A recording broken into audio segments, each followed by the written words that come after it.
இப்போ உங்கள் அனுமதியோட நமது வெற்றி வேட்பாளர்களை அறிமுகப்படுத்த போகிறேன். அனுமதி கொடுக்குறீங்களா? அனுமதிக்கிறீங்களா? அனுமதிப்பா, அறிமுகப்படுத்தலாமா? முதல்ல ஆத்தூர்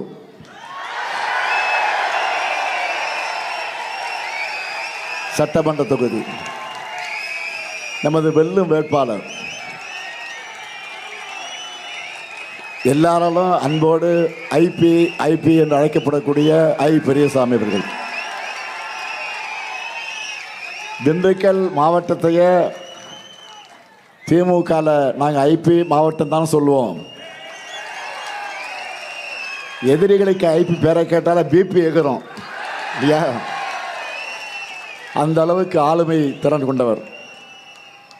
கழகத்தையும் சரி,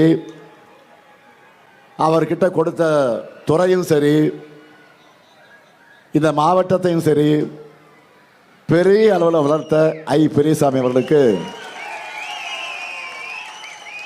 உதயசூரியன் சின்னத்தில் வாக்களிக்கணும். அடுத்து ஒட்டஞ்சத்திரம் தொகுதி நமது வெல்லும் வேட்பாளர் அமைச்சர் அர சக்கரபாணி அவர்கள். ஐபி அவர்களுடைய உடன்பிறவா தம்பி சக்கரபாணி அவர்கள் இந்த மண்டலத்தை ஐபியோடு சேர்ந்து வளர்த்து வரக்கூடியவர். மாவட்ட செயலாளர், மண்டல பொறுப்பாளர், மாண்புமிகு அமைச்சர் என மூணையும் மிக சிறப்பாக செயல்படுத்தி காட்டக்கூடியவர். செயல்படுத்தி காட்டிக்கிட்டு இருக்கார். பேரு தான் அர சக்கரபாணி, ஆனால் உழைப்பால ஒரு முழு சக்கரபாணி. அவருக்கு உதயசூரிய சின்னத்தில் வாக்களிக்கணும். அடுத்து திண்டுக்கல் சட்டமன்ற தொகுதி நமது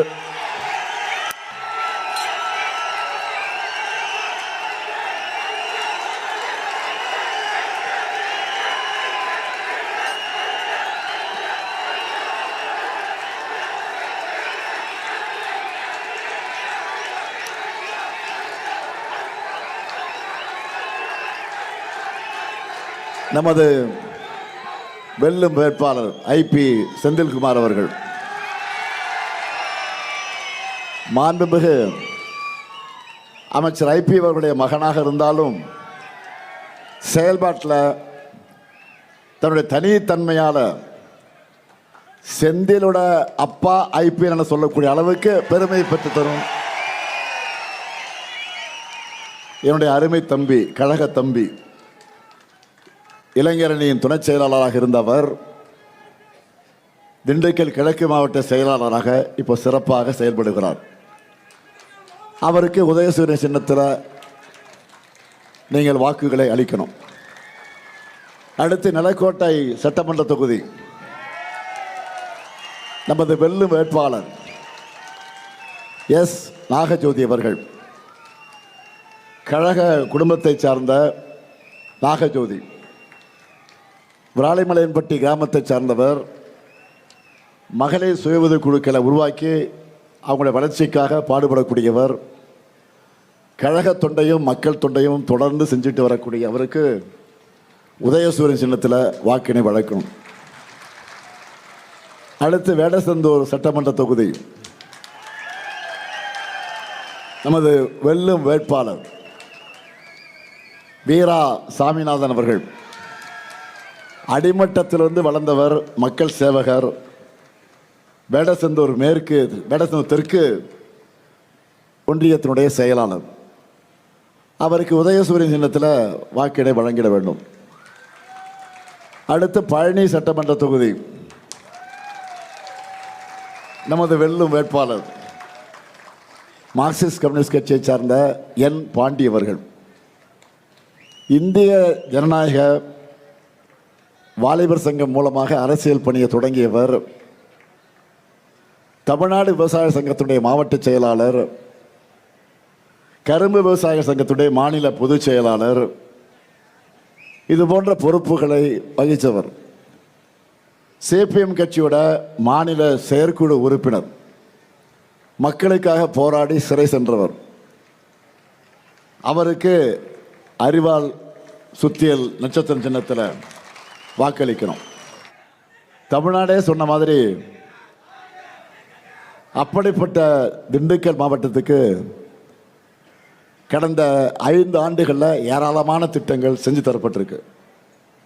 சும்மாவா 2 அமைச்சர்கள் வேற வச்சிருக்கீங்க நீங்க. இருந்தாலும் நேரத்தின் அருமை கருதி சுருக்கமாக சிலவற்றை மட்டும் நான் சொல்ல விரும்புகிறேன். காவேரி நீரை ஆதாரமாக கொண்டு கூட்டு குடிநீர் திட்டம், இது மூலமாக 8 லட்சம் மக்கள் பயனடைகிறாங்க. நிலக்கோட்டை, வத்தலகுண்டு, பட்டிவீரம்பட்டி ஆகிய அரசு மருத்துவமனைகளில் கூடுதல் கட்டிடங்கள். பழனி அருள்மிகு தண்டபாணி சுவாமி திருக்கோயிலில் 100 கோடி ரூபாய் மதிப்பீட்டில் உட்கட்டமைப்பு வசதிகள். பழனி அருள்மிகு தண்டாயுதபாணி சுவாமி திருக்கோயிலுக்கு திருக்குடமுழுக்கு விழா. அன்னை தசரா மகளிர் பல்கலைக்கழகத்தில் புதிய கட்டிடங்கள். வேடசந்தூர் தொகுதியில் 11 பாலங்கள். ஆத்தூரில் கூட்டுறவு கலை மற்றும் அறிவியல் கல்லூரி. ஆத்தூர் எட்டியார் சத்திரத்தில் அரசு கல்லூரி. ஆத்தூரில் புதிய ஐடி பார்க். ஒட்டஞ்சத்திரம் தொகுதி மக்களுக்கு புதிய காவேரி கூட்டுக்குடிநீர் திட்டம். ஒட்டஞ்சத்திரம் ஊராட்சி ஒன்றியம், காலாஞ்சிப்பட்டி ஊராட்சியில் போட்டித் தேர்வு பயிற்சி மையம். அருள்மிகு பழனி ஆண்டவர் அரசு பெண்கள் கலை மற்றும் அறிவியல் கல்லூரி. சிறுமலையில் பல்லுயிர் பூங்கா அமைக்கப்பட்டிருக்கு. இப்படி எண்ணற்ற சாதனைகளை செஞ்சு கொடுத்துட்டு தான் உங்கள் ஆதரவை நான் உரிமையோடு கேட்க வந்திருக்கிறேன். இன்னைக்கு தமிழ்நாட்டுக்கு மிக மிக ஒரு முக்கியமான நாள். ஏன்? இந்திய அரசியலுக்கே ஒரு மிக முக்கியமான நாள். அந்த அளவுக்கு ஒரு முக்கியமான சட்டத்தை நாம் நிறைவேற்றிட்டு இன்றைக்கு நம்ம தமிழ்நாடு பாதிப்படையாத என பிரதமரும் உள்துறை அமைச்சரும் சொன்னாங்க. அவங்க கொண்டு வர சட்டத்தில் இருக்கிறது வேற ஒன்று.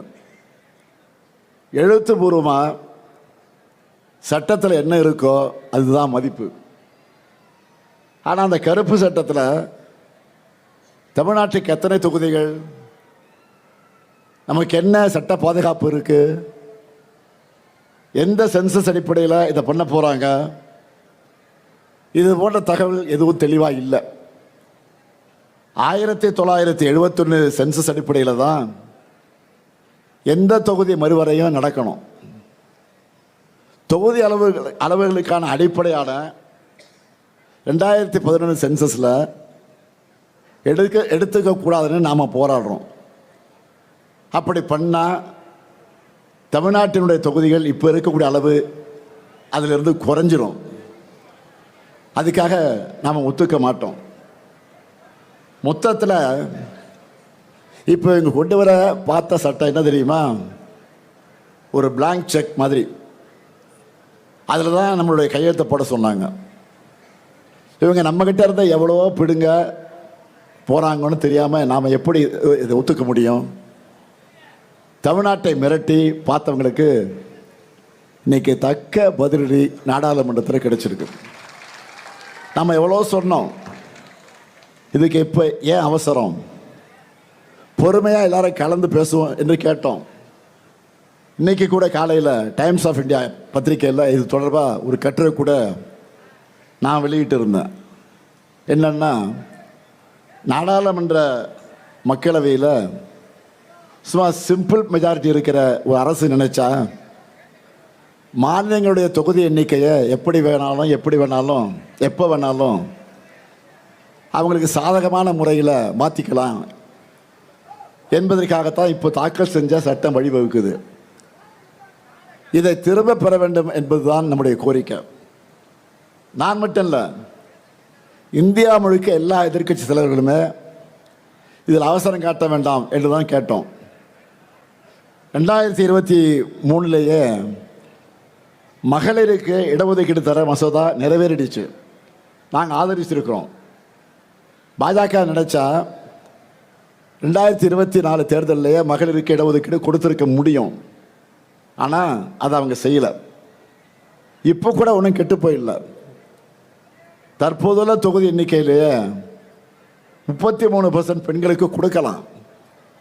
2009 தேர்தலையே இதை நடைமுறைப்படுத்தலாம். பாஜக இதுக்கு தயாரா? பெண்களுக்கான இடஒதுக்கீடு சட்டம்தான் 2023 ஆண்டே நிறைவேறிடுச்சே. எல்லாருமே ஆதரிக்கிறோமே, பிறகு ஏன் தாமதம்? இதுதான் இந்தியாவுடைய கேள்வி. இதை கேட்டால் ஒன்றிய அமைச்சர் பியூஷ் கோயல் என்ன சொல்ற தெரியுமா? தமிழர்களை படிப்பறி அறிவு இல்லாதவங்க என்று இழிவாக பேசுகிறார். நான் கேட்குறேன், நம்ம பிரதமர் அவர்கள் எந்த காலேஜில் என்ன படித்தார்? எங்கே டிகிரி வாங்கினார்? தமிழ்நாட்டு மக்கள் ஒரு வேளை திருப்பி கேட்டுட்டா பியூஷ் கோயல் நிலைமை என்ன ஆகும்? நினச்சி பார்த்தாலே காமெடியாக இருக்குது. அதனால் வாயை அடக்குங்க.